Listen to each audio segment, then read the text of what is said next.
ಸ್ನೇಹಿತರೆ, ಎಲ್ರಿಗೂ ನಮಸ್ಕಾರ. ನಾವು ಇವತ್ತು ಮತ್ತೊಂದು ಇಂಪಾರ್ಟೆಂಟ್ ಆದಂತಹ ಟ್ರೇಡಿಂಗ್ ಸೈಕಾಲಜಿಯಲ್ಲಿ one of the main topic ಆದಂತಹ ರಿವೆಂಜ್ ಟ್ರೇಡಿಂಗ್ ಬಗ್ಗೆ ನಿಮ್ಗೆಲ್ರಿಗೂ ಕೂಡ ಅರ್ಥ ಮಾಡಿಸಿ ಅದು ಯಾಕೆ ಆಗತ್ತೆ, ಹಾಗಂದ್ರೆ ಏನು, ಅಂಡ್ ನೀವು ಅದನ್ನ ಯಾವ ತರ ಅವಾಯ್ಡ್ ಮಾಡಬಹುದು ಅನ್ನೋದು ಕೆಲವೊಂದು ಥಿಂಗ್ಸ್ ಅನ್ನ ಈ ವಿಡಿಯೋದಲ್ಲಿ ನೋಡೋಣ.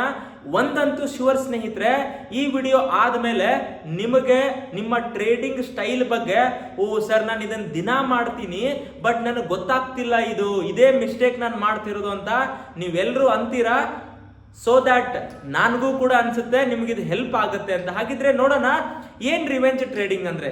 ಸೊ ಮೊದಲಿಗೆ ನಾವೇನ್ ನೋಡೋಣ ಅಂದ್ರೆ ಸ್ನೇಹಿತರೆ, ನಾವು ಸ್ಟಾಕ್ ಮಾರ್ಕೆಟ್ ಅಲ್ಲಿ ಯಾವ ಪ್ರೊಸೆಸ್ ಇಂದ ಜಾಸ್ತಿ ಕಲಿತೀವಿ ಅಂದ್ರೆ, ನೀವಿಲ್ಲಿ ನೋಡಬಹುದು ಥೆರಾಟಿಕಲ್ ಪಾರ್ಟ್ ಅಥವಾ ಓದೋದ್ರಿಂದ ಇಷ್ಟು ಮಾತ್ರ ಕಲಿತೀವಿ. ಅದರ ಜೊತೆಗೆ ನೀವು ಪ್ರಾಕ್ಟೀಸ್ ಮಾಡೋದ್ರಿಂದ ಅದಕ್ಕಿಂತ ಸ್ವಲ್ಪ ಡಬಲ್ ಕಲಿತೀರಾ ಅಂತ ಹೇಳಬಹುದು. ಬಟ್ ಎಲ್ಲಾ ಟ್ರೇಡರ್, ನೀವು ಸಕ್ಸಸ್ಫುಲ್ ಟ್ರೇಡರ್ನ ಮೀಟ್ ಮಾಡಿದ್ರೆ ಅವರ ಎಕ್ಸ್ಪೀರಿಯನ್ಸ್ ಅನ್ನ ಕೇಳಿದ್ರೆ, ಸಕ್ಸಸ್ಫುಲ್ ಟ್ರೇಡರ್ ಜಾಸ್ತಿ ಕಲಿಯೋದು ಯಾವ್ದ್ರಿಂದ ಅಂದ್ರೆ ಅವರ ಮಿಸ್ಟೇಕ್ ಇಂದ. ನೀವು ಕೂಡ ಮಾರ್ಕೆಟ್ ಅಲ್ಲಿ ನಿಮ್ಮ ಮಿಸ್ಟೇಕ್ ಅನ್ನ ಪ್ರತಿ ಸಲ ಮಾಡಿ, ಆದ್ರೆ ಹಳೆ ಮಿಸ್ಟೇಕ್ ಈಗ ಆಲ್ರೆಡಿ ನೀವು ಲಾಸ್ ಮಾಡ್ಕೊಂಡು ಪಾಠ ಕಲ್ತಿರ್ತೀರಾ, ಆ ಮಿಸ್ಟೇಕ್ ಅನ್ನ ರಿಪೀಟ್ ಮಾಡಬೇಡಿ. ಹೋಪ್ ನಾನು ಹೇಳೋದು ನಿಮ್ಗೆ ಅರ್ಥ ಆಗ್ತಿದೆ ಅಂತ ಅನ್ಕೊಳ್ತೀನಿ. ಸೊ ಮಿಸ್ಟೇಕ್ಸ್ ಇಂದ ಕಲಿಬೇಕೆ ಹೊರತು ಮಾಡಿರೋ ಮಿಸ್ಟೇಕ್ ಅನ್ನ ಪದೇ ಪದೇ ಮಾಡಬೇಡಿ. ಹಾಗಿದ್ರೆ ನೆಕ್ಸ್ಟ್ ನೋಡೋಣ. ಸೊ ನಾವೆಲ್ಲರೂ ಕೂಡ ಏನಿದೆ ರಿವೆಂಜ್ ಟ್ರೇಡಿಂಗ್ ಅಂದ್ರೆ, ಎಲ್ಲರೂ ಕೇಳಿರ್ತಾರೆ ಏನು, ಸೊ ಒಮ್ಮೆ ಬೈ ಮಾಡಿದ್ವಿ ಮಾರ್ಕೆಟ್ ಬಿದ್ರೆ ಅದನ್ನ ಬಿಟ್ಟು ಮತ್ತೊಮ್ಮೆ ಉಲ್ಟಾ ಟ್ರೇಡ್ ಮಾಡೋದಕ್ಕೆ ರಿವೆಂಜ್ ಅಂತೀವಿ. ಬಟ್ ಆ ತರ ತುಂಬಾ ಜನ ಮಾಡೋದು ಕಡಿಮೆ. ಬಟ್ ಇನ್ ರಿಯಾಲಿಟಿಯಲ್ಲಿ ರಿವೆಂಜ್ ಟ್ರೇಡಿಂಗ್ ಯಾವ ತರ ಆಗತ್ತೆ ಅಂತ ಪ್ರಾಕ್ಟಿಕಲ್ ಎಕ್ಸಾಂಪಲ್ ಮುಖಾಂತರ ನಿಮ್ಗೆಲ್ರಿಗೂ ಹೇಳ್ತಿದ್ದೀನಿ ನೋಡಿ. ಎಕ್ಸಾಂಪಲ್ ಏನು ಅಂತಂದ್ರೆ, ಮಾರ್ಕೆಟ್ ಅಲ್ಲಿ ಅನ್ಕೊಳ್ಳೋಣ ಹತ್ತತ್ರ ರಿವೆಂಜ್ ಟ್ರೇಡಿಂಗ್ ಎಕ್ಸಾಂಪಲ್ ಸ್ನೇಹಿತರೆ, ನೀವೆಲ್ಲರೂ ಟ್ರೇಡ್ ಮಾಡ್ತಿದ್ದೀರಾ ಇಂಟ್ರಾಡೇ ಅಂತ ಅನ್ಕೊಳ್ಳೋಣ. 9:30ಗೆ ನೀವು ಮುಂಜಾನೆ ಹತ್ತತ್ರ ಒಂದು 2,500 ರೂಪಾಯಿಯನ್ನ ಲಾಭ ಮಾಡಿರ್ತೀರಾ. ಅದು ಆಪ್ಷನ್ ಇಂದ ಆಗಿರಬಹುದು, ಇಕ್ವಿಟಿಯಿಂದ ಆಗಿರಬಹುದು, ಅಥವಾ ಫಾರೆಕ್ಸ್ ಇಂದ ಆಗಿರಬಹುದು. ಅವಾಗ ನಿಮಗೆಲ್ರಿಗೂ ಯಾವ ಫೀಲಿಂಗ್ ಬರುತ್ತೆ ಹೇಳಿ, I am the best trader, ನಾನು ಬೆಸ್ಟ್ ಟ್ರೇಡರ್ ಇವಾಗ ಅಂತ ನೀವೆಲ್ಲರೂ ಅನ್ಕೊಂಡ್ಬಿಡ್ತೀರಾ. ಅದಷ್ಟೇ ಅಲ್ಲ, ಆವತ್ತು ನೀವು ತುಂಬಾ ಅಗ್ರೆಸಿವ್ ಆಗಿ ಟ್ರೇಡ್ ಮಾಡಕ್ ಹೋಗ್ತೀರಾ, ಎಲ್ಲರೂ ಒಪ್ಕೊಳ್ತೀರಾ, ಹೌದಾ? ಎರಡನೇದಕ್ಕೆ ಬರೋಣ. ಇಷ್ಟಾದ್ರೆ ಸುಮ್ಮನಿರಲ್ಲ ತುಂಬಾ ಜನ. ಏನ್ ಮಾಡ್ತೀರಾ ಅಂದ್ರೆ, ಈ 2,500 ಇದ್ದದನ್ನ 5,000 ಮಾಡಬೇಕು, 10,000 ಮಾಡಬೇಕು ಅಂತ ಮತ್ತೆ ಟ್ರೇಡ್ ತಗೊಳಕ್ ಹೋಗ್ತೀರಾ. ಸೊ ಏನಾಗುತ್ತೆ, ಹತ್ತತ್ರ 11 ಗಂಟೆಗೆ 2,500 ಲಾಭನ ಕಳ್ಕೊಂಡು 5,000 ಮೈನಸ್ ಅಲ್ಲಿ ಇರ್ತೀರಾ. ಅಂದ್ರೆ 5,000 ಅಂದ್ರೆ 5,000 ಅಂತಲ್ಲ, 3,000 ಇರಬಹುದು, 10,000 ಇರಬಹುದು, ಆ ಅರೌಂಡ್ ಇರ್ತೀರಾ. ಈಗ ಏನಾಗುತ್ತೆ ಅಂತಂದ್ರೆ, ನಾನು ಇವತ್ತು ಲಾಸ್ ರಿಕವರಿ ಮಾಡ್ಕೊಂಡ್ರೆ ಸಾಕು ಅನ್ನೋ ಸ್ಟೇಜಿಗೆ ಬರ್ತೀರಾ. ಮೊದಲಿಗೆ ನಾನು ಬೆಸ್ಟ್ ಟ್ರೇಡರು, 10,000 20,000 ಮಾಡ್ಬೇಕು ಅನ್ಕೊಂಡವ್ರು. ಯಾಕೆ ಹೇಳಿ, ಮಾರ್ಕೆಟ್ ಇಂದ ಒಂದು ಪಾಠ ಕಲ್ತಿರ್ತೀರಾ, ತುಂಬಾ ಕೇರ್ಫುಲ್ ಆಗಿ ಟ್ರೇಡ್ ಮಾಡ್ತಾ ಹೋಗ್ತೀರಾ. ಅದಾದ್ಮೇಲೆ ಏನಾಗುತ್ತೆ, ಹತ್ತತ್ರ 12:30ಗೆಲ್ಲ ಸ್ನೇಹಿತರೆ ನೀವು ಮಾಡಿರೋ ಲಾಸ್ ತುಂಬಾ ಕಡಿಮೆ ಆಗ್ತಾ ಬರುತ್ತೆ. ಯಾವುದೋ ಒಂದು ಪ್ರಾಪರ್ ಆಗಿರೋ ಸ್ಟ್ರಾಟಜಿನ ಇನ್ನೂ ಒಂದರಿಂದ ಮಾಡಿದ್ಮೇಲೆ ಏನಾಗುತ್ತೆ, 1,500ಕ್ಕೆ ಲಾಸ್ ಬರುತ್ತೆ. ಅವಾಗ ಏನನ್ಸುತ್ತೆ, ಇವತ್ತು ನಾನು 0 ಲಾಸ್ ಇಂದ ಕ್ಲೋಸ್ ಮಾಡೋಣ, ಅಥವಾ ನಾನು ಮಾಡ್ತಿರೋದು ಸರಿಯಾಗಿದೆ ಅಂತ ಮತ್ತೆ ಇವತ್ತು ಟ್ರೇಡ್ ಮಾಡಬಾರ್ದಿತ್ತು ನಾನು ಅಂತ ನಿಮಗೆ ನೀವೇ ಅನ್ಕೊಳ್ತೀರಾ. ಅದಾದ್ಮೇಲೆ ಏನಾಗುತ್ತೆ ಅಂದ್ರೆ ಸ್ನೇಹಿತರೆ, ನೀವು ನೋಡ್ಬೋದು ಮತ್ತೆ ನೆಕ್ಸ್ಟ್ 2 ಗಂಟೆಗೆ ಮಾಡಿರೋ ಲಾಸ್ ಎಲ್ಲ ರಿಕವರಿ ಆಗತ್ತೆ ನೀವು ಅನ್ಕೊಂಡ ಹಾಗೆ, ಜೊತೆಗೆ ಮತ್ತೆ 1,500 ಪ್ರಾಫಿಟ್ ಬರ್ತೀರಾ. ಅವಾಗ ಏನ್ ಅನ್ಸುತ್ತೆ ಹೇಳಿ, ನಾನೀಗ ಬೆಸ್ಟ್ ಟ್ರೇಡರು. ಅಂಡ್ ಅದಷ್ಟೇ ಅಲ್ಲ, ನಿಮಗೇನ್ ಅನ್ಸುತ್ತೆ ಅಂದ್ರೆ, ಇವತ್ತು ನಾನು 10,000 ಲಾಭ ಮಾಡ್ಲೇಬೇಕು. ಯಾಕೆ, 2,500 5,000 ಲಾಸ್ ಮಾಡ್ಕೊಂಡು ತಿರ್ಗಾ 1,500 ಮಾಡಿದೀನಿ ಅಂದ್ರೆ 10 ಮಾಡ್ಲೇಬೇಕು ಇವತ್ತು ಅಂತ ಅನ್ಕೊಂಡ್ಬಿಡ್ತೀರಾ. ಅಂಡ್ ಇಲ್ಲಿ ಆಕ್ಚುಲಿ ರಿವೆಂಜ್ ಸ್ಟಾರ್ಟ್ ಆಗುತ್ತೆ. ರಿವೆಂಜ್ ಅನ್ಕೊಳ್ಳೋದು ಮಾರ್ಕೆಟ್ ಮೇಲೆ ಕೆಳಗಡೆ ಹೋದ್ರೆ ಟ್ರೇಡ್ ತಗೊಳ್ಳೋದಲ್ಲ. Revenge is in your mindset. And revenge ನಿಮ್ಮ ಪ್ಲಸ್ ಮೈನಸ್ ಮೇಲೆ ಡಿಪೆಂಡ್ ಆಗಿರುತ್ತೆ. ಸೊ ಹತ್ತತ್ರ ಏನಾಗುತ್ತೆ, 3,500 ಅಥವಾ 3,15ಕ್ಕೆ ಎಲ್ಲ ಬಿಟ್ಟು 6,000 ಅಥವಾ 7,000 ಮೈನಸ್ ಅಲ್ಲಿ ಇರ್ತೀರಾ, ಅವಾಗೇನ್ ಅನ್ಕೊಳ್ತೀರಾ, ನಾನು ಇಷ್ಟಕ್ಕೆ ಸ್ಟಾಪ್ ಮಾಡಬೇಕಾಗಿತ್ತು ಅಂತ ಅನ್ಕೊಳ್ಳಲ್ಲ. ನೀವು ಏನ್ ಅನ್ಕೊಳ್ತೀರಾ ಹೇಳಿ, ಇವತ್ ನನ್ನ ಟೈಮ್ ಸರಿ ಇಲ್ಲ, ನನ್ನ ಜಾತಕ ಸರಿ ಇಲ್ಲ, ನನ್ನ ಹಾರೋಸ್ಕೋಪ್ ಸರಿ ಇಲ್ಲ, ಅಥವಾ ನಾನು ಇವತ್ತು ಯಾರ ಮುಖ ನೋಡಿ ಎದ್ದೆ, 108 ವಿಚಾರಗಳು ನಿಮ್ಮ ಮೈಂಡ್ ಅಲ್ಲಿ ಬರುತ್ತೆ. ಯಾಕೆ ಹೇಳಿ, ನೀವು ತಪ್ಪನ್ನ ಒಪ್ಕೊಳಕ್ ರೆಡಿ ಇರಲ್ಲ, ನೀವು ರಾಂಗ್ ಇದ್ದೀರಾ. ನೀವು ಮಾರ್ಕೆಟ್ ಮುಂದೆ ತುಂಬಾ ರಿವೆಂಜ್ ಟ್ರೇಡಿಂಗ್ ಮಾಡಿದಿರಿ ಅಂತ ಒಪ್ಕೊಳಕ್ ಹೋಗಲ್ಲ. ಮಾಡಿರೋ ತಪ್ಪನ್ನ ಇನ್ನೊಂದ್ರ ಎಕ್ಸ್ಕ್ಯೂಸ್ ಮೇಲೆ ಹಾಕಬೇಕು ಅಂತ ಹುಡುಕ್ತಾ ಹೋಗ್ತೀರಾ.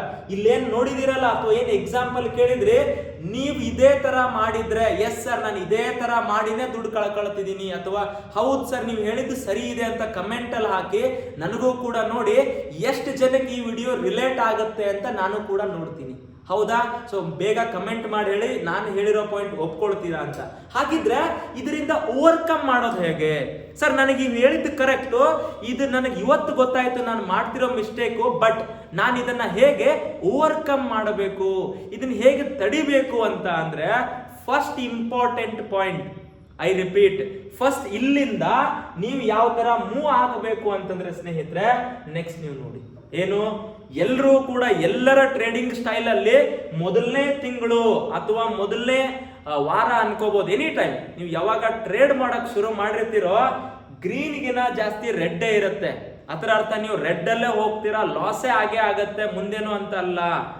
ಕೆಲವೊಂದು ಥಿಂಗ್ಸ್ ಅನ್ನ ಇಂಪ್ರೂವ್ ಮಾಡ್ಕೊಂಡ್ರೆ, ನಿಮಗ್ ನೀವೇ ಕಲಿಬೇಕು, ಇಂಪ್ರೂವ್ ಮಾಡ್ಕೊಂಡ್ರೆ ಎರಡನೇ ತಿಂಗಳಿಗೆ ಇರ್ತಕ್ಕಂಥ ರೆಡ್ ಅಲ್ಲಿ ಸ್ವಲ್ಪ ಕಡಿಮೆ ಆಗಿ ಗ್ರೀನ್ ಜಾಸ್ತಿ ಆಗಿ ಈ ತರ ನಿಮ್ಮ ಒಂದು ಟ್ರೇಡಿಂಗ್ ಜರ್ನಲ್ ಆಗತ್ತೆ, ಅಥವಾ ನಿಮ್ಮ ಟ್ರೇಡಿಂಗ್ ಒಂದು ಓವರ್ ಆಲ್ ಔಟ್ಕಮ್ ಆಗತ್ತೆ. ಅದರ ಜೊತೆಗೆ ಮೂರನೇ ಸ್ಟೆಪ್ ಅಥವಾ ಮೂರನೇ ಪ್ರೊಸೆಸ್ಗೆ ಬರೋಣ. ಥರ್ಡ್ ಮಂತ್ ಗ್ರೀನ್ ಜಾಸ್ತಿ ಆಗಿ ರೆಡ್ ಅಥವಾ ಓವರ್ ಆಲ್ ನೀವು ಪ್ಲಸ್ ಮೈನಸ್ ಅಲ್ಲರಿ, ಬಟ್ ನಿಮ್ಮ ಗ್ರೀನ್ ಜಾಸ್ತಿ ಆಗ್ತಾ ಹೋಗುತ್ತೆ. ಇದು 3 ತಿಂಗಳಲ್ಲ 6 ತಿಂಗಳು ಅನ್ಕೋಬಹುದು ನೀವು. ನಿಮ್ಮ ಒಂದು ಎಷ್ಟು ಟೈಮ್ ಕೊಡ್ತಿದ್ದೀರಾ ಅಂತ. 4ನೇ ತಿಂಗಳಿಗೆ ಏನಾಗುತ್ತೆ ಅಂತಂದ್ರೆ ಸ್ನೇಹಿತರೆ, 4ನೇ ತಿಂಗಳಿಗೆ ನೀವು ಇಲ್ಲಿ ನೋಡಬಹುದು, ರೆಡ್ ಗ್ರೀನ್ ಜೊತೆಗೆ ಇಲ್ಲೊಂದು ಯಾವುದೋ ಇದೆ, ಏನ್ ಹೇಳಿ, ವೈಟ್ ಅಂತಾನು ಇದೆ. ಇದೇನ್ ಸರ್ ನೀವೇನೋ ಅಲ್ಲಿ ಫಿಲ್ ಅಪ್ ಮಾಡೋದು ಮರ್ತಿದ್ರ ಹಾಲಿಡೇನಾ ಅಂದ್ರೆ, ಅರ್ಥ ಮಾಡ್ಕೊಳ್ಳಿ, ಮಾರ್ಕೆಟ್ ಇದ್ರೂ ಕೂಡ ನೀವು ಟ್ರೇಡ್ ಮಾಡಕ್ ನೀವು ಏನಾಗತ್ತೆ ಕಲಿತಾ ಹೋದ ಹಾಗೆ, ಮಾರ್ಕೆಟ್ ಅಲ್ಲಿ ನೀವು ಒಂಥರ ಕ್ಲಾರಿಟಿ ಟ್ರೇಡರ್ ಆಗ್ತಾ ಹೋದ ಹಾಗೆ ಯಾವಾಗ ಟ್ರೇಡ್ ಮಾಡಬೇಕು ಯಾವಾಗ ಮಾಡಬಾರ್ದು ಅಂತ ಅರ್ಥ ಆಗ್ತಾ ಹೋಗುತ್ತೆ. ಸೊ ಈ ತರ ವೈಟ್ ಡೇಸ್ ನೀವು ಟ್ರೇಡ್ ಮಾಡಿಲ್ಲ ಅಂತ ಅರ್ಥ. ಆ ತರ ನೀವು ಮಾಡ್ತಿಲ್ಲ ಅಂದ್ರೆ something is missing. Every day trade ಮಾಡಬೇಕು ಅಂತಿಲ್ಲ. ಅಂಡ್ 5ನೇ ತಿಂಗಳು ರೆಡ್ ಕಡಿಮೆ ಆಗ್ತಾ ಹೋಗುತ್ತೆ, ಗ್ರೀನ್ ಆಗುತ್ತೆ. 6ನೇ ತಿಂಗಳಲ್ಲಿ ವೈಟ್ ಬಾಕ್ಸು ಇದೆ, ರೆಡ್ ಬಾಕ್ಸು ಇದೆ, ಗ್ರೀನ್ ಬಾಕ್ಸು ಇದೆ. ಬಟ್ 1ನೇ ತಿಂಗಳಿಗೆ 6ನೇ ತಿಂಗಳಿಗೆ 1ನೇ ತಿಂಗಳಿಗೆ ಕಂಪೇರ್ ಮಾಡಿದ್ರೆ ನಿಮ್ಮ ಪ್ರೊಸೆಸ್ ಗೊತ್ತಿರುತ್ತೆ. ಹಾಗಿದ್ರೆ ಆ ಒಂದು 1ನೇ ತಿಂಗಳಿಂದ 6ನೇ ತಿಂಗಳಿಗೆ ಬರಬೇಕು ಅಂದ್ರೆ you need to learn a lot, you need to improve a lot ಸ್ನೇಹಿತರೆ. ಅವು ಏನೇನು ಅಂದ್ರೆ, ಮೊದಲನೇದ್ದು ಪ್ರತಿದಿನ ನಾನು ಇವಾಗ ಹೇಳ್ತೀನಿ ನೋಡಿ, ರಿವೆಂಜ್ ಟ್ರೇಡಿಂಗ್ ಅನ್ನ ಅವಾಯ್ಡ್ ಮಾಡೋದು ಹೇಗೆ ಅಂದ್ರೆ, ಫಸ್ಟ್ ಥಿಂಗ್, ಟ್ರೇಡ್ ತಗೊಳಕಿನ ಮೊದಲೇನೆ ಇವತ್ತು ನೀವು 1 ಅಥವಾ 2 ಟ್ರೇಡ್ ಮಾತ್ರ ಮಾಡ್ತೀರಾ ಅಂತ ಅನ್ಕೊಂಬಿಡಿ. I repeat, limit your number of trades. ನೀವು ಮಾಡ್ತಕ್ಕಂತಹ ಟ್ರೇಡ್ ಅನ್ನ ಲಿಮಿಟ್ ಮಾಡಿ ಅಂತ ಹೇಳಬಹುದು. 2ನೇ ಇಂಪಾರ್ಟೆಂಟ್ ಪಾಯಿಂಟ್, ಇವತ್ತು ನೀವು ಮ್ಯಾಕ್ಸಿಮಮ್ ರಿಸ್ಕ್ ಎಷ್ಟು ತಗೊಳಕ್ ರೆಡಿ ಇದ್ದೀರಾ, ಮ್ಯಾಕ್ಸಿಮಮ್ ಪ್ರಾಫಿಟ್ ಬೇಕನ್ನ ಸೈಡ್ ಇಡಿ. ರಿಸ್ಕ್ ಬಗ್ಗೆ ನೀವು ಕೇರ್ ತಗೊಂಡ್ರೆ ಪ್ರಾಫಿಟ್ ಅಪ್ನೆ ಆಪ್ ಆ ಜಾಯಿಗ ಅಂತ ಅಂತಾರೆ. ಅಂದ್ರೆ ರಿಸ್ಕ್ ಬಗ್ಗೆ ನೀವು ಅದ್ರ ಬಗ್ಗೆ ಕೇರ್ ತಗೊಳ್ಳಿ, ಪ್ರಾಫಿಟ್ ಅದಾಗದೇ ಬರುತ್ತೆ ಅಂತ ಅರ್ಥ.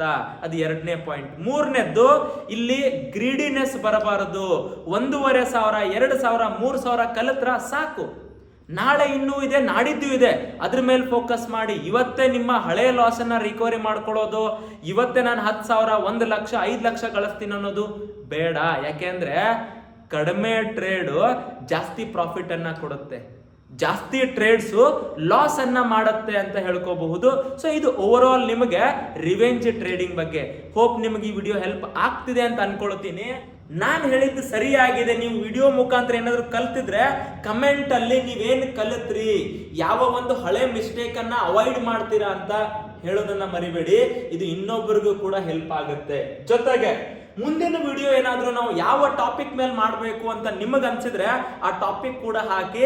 ತುಂಬಾ ಜನ ಯಾವ ಟಾಪಿಕ್ ಅನ್ನ ಕೇಳ್ತಿರೋ ಅದನ್ನ ಡೆಫಿನೆಟ್ಲಿ ಮಾಡೋಣ.